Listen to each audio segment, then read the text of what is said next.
In 2026, many operators already have access to thousands of games. From your point of view, what does good game studio marketing actually mean today?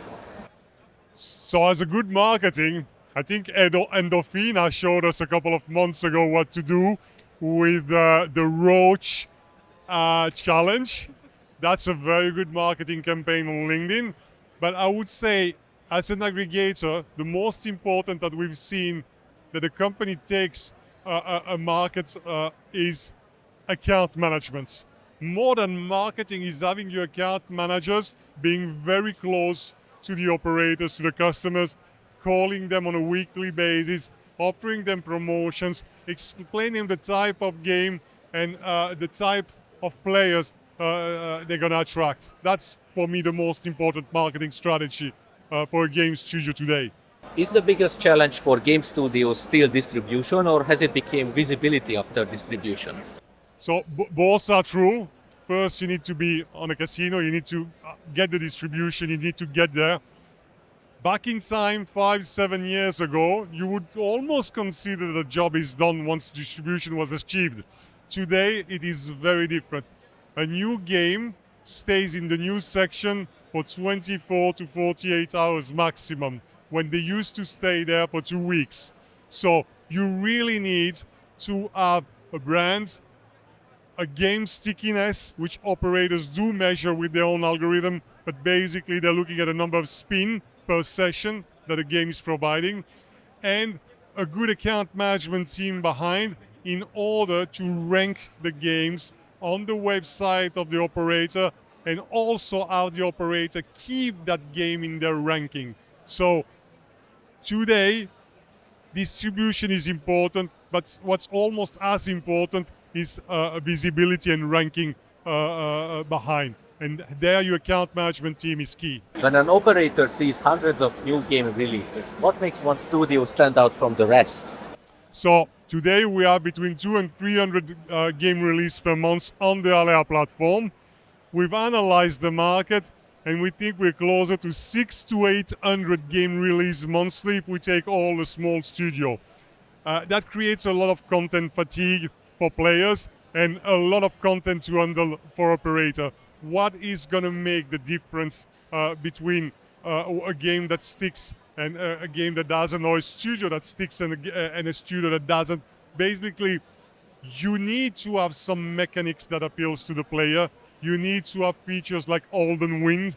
You need to have features like 3 pots to make to be able to stay in the lobby for more than 2 or 3 days, because it's becoming extremely competitive today. There's so many game studios, there's so many release monthly. You really need to build exceptional games in order to be able to compete there. One last thing, the thumbnail. The thumbnail is extremely important. The title of your game. Why? If the stickiness is the retention of the game, you need to first have players click on your game. What's going to make players click on the game? The position of your game in the lobby, but also the game name and the game thumbnail. If nobody clicks on that game, nobody's going to play it, and your retention is not going to do anything, because the number of players you have to retain is going to be already at the beginning of that funnel very small. A few years ago, studios could have marketed themselves with big claims like innovative mechanics or unique math. Are operators becoming more skeptical of these messages now? So I think that studios have tried everything during these past years. We've seen a lot of mechanics coming out. We've seen Mega Ways, of course. We've seen Olden Winds. We've seen 3 pots. And today, Olden Wind 3 pots are a little bit the new kids on the block. I mean, they've been here for a lot of years, but that's the one that I'm the most used. You have the buy feature, of course. And operator are always looking for the new thing, but on the other side, they're becoming more and more conservative about these features. So what we see succeeding today, it's Olden Winds, definitely, cascading reels, going together with the Olden Winds, and 3-pot features with slightly different changes and iteration between this feature. but nothing really very much new. What is more important for a game studio in 2026? Having a strong brand, having one hit game, or having consistent performance data? So what we see, obviously, look at studio like Pragmatic. They are dominating the market. How did they reach that position? They build exceptionally good games. They have now a strong brand recognition, and they have a very pushy account management. Again, accounts management is key here. I think a lot of companies are neglecting the account management team. They put a lot of effort in sales and not as much in account management. If there's one advice I could give to studios out there, ramp up your account management team. Your brand is going to be built by that afterwards, so you don't have the brand at the beginning. Build good games, of course, but that's a conundrum. I mean, you obviously need to build good games. What's going to make the real difference is your account management team, how solid it is, how much they're pushing the games, what is the budget they have in their pocket in order to push the games, what is the reward you as a company are giving them in order to push your games. From an aggregator perspective, how do you decide which new studios deserve attention from operators? So as an aggregator, our power of recommendation to our operators is quite low. We are reselling games. We have data. We do tell them what we believe is going to work or not. At the end of the day, they are the one deciding. So it's more on the operator's side to decide which game they're going to rank. Some of them are asking us, especially when they're entering a new market or a new vertical that they don't know. Typically, they know that we're strong in Brazil, we're strong in sweepstakes. They're going to ask us for recommendations there and advices. But at the end of the day, I mean, don't get mistaken, the one who is deciding is the operator. How does local market knowledge matter when marketing a game? For example, can the same game be promoted in the same way in Brazil, Germany, the UK, or Eastern Europe? So, as far as we talk for markets, we have the big blockbuster studios, which are going to be Pragmatic and Evolution. Okay. However, the share depends on different markets. And now, after you're going to have localized game, like for example, Fortune Tiger from PG Soft, that is working incredibly well in Brazil, being a Chinese game that has not been adapted. So there's these things that were very hard to predict in the beginning. Scribe also is working everywhere, but you also need to look at some specific local content. I'm trying to think. I think Fortune Tiger is a good example for Brazil. Fortune Tiger is not performing in every market, it's specifically performing in Brazil.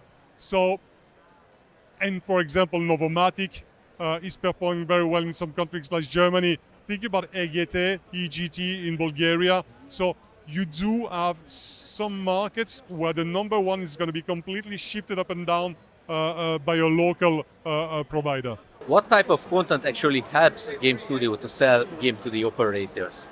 Is it game demos, performance data, case studies, player videos, promotional items, or something else?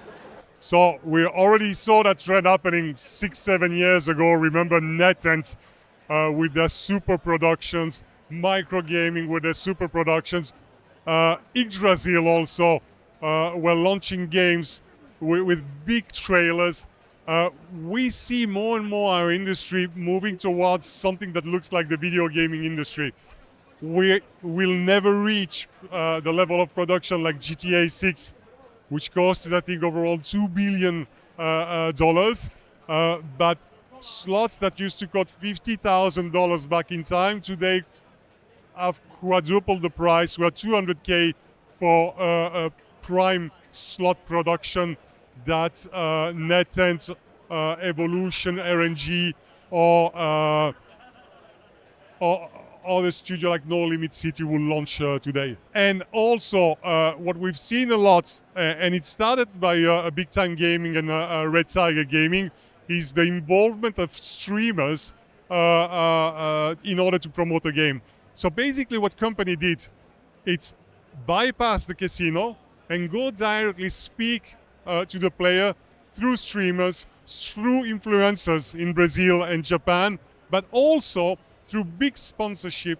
And the company that's mastered that, it's Scribe with Aviator. So what you can see that Scribe has done, it has been put, I think, something like 40 million euros sponsorship into the UFC in order to touch directly the players and having the operators requesting the games. So doing B2C marketing instead of doing B2B marketing. And that's a trend that we see is getting stronger and stronger.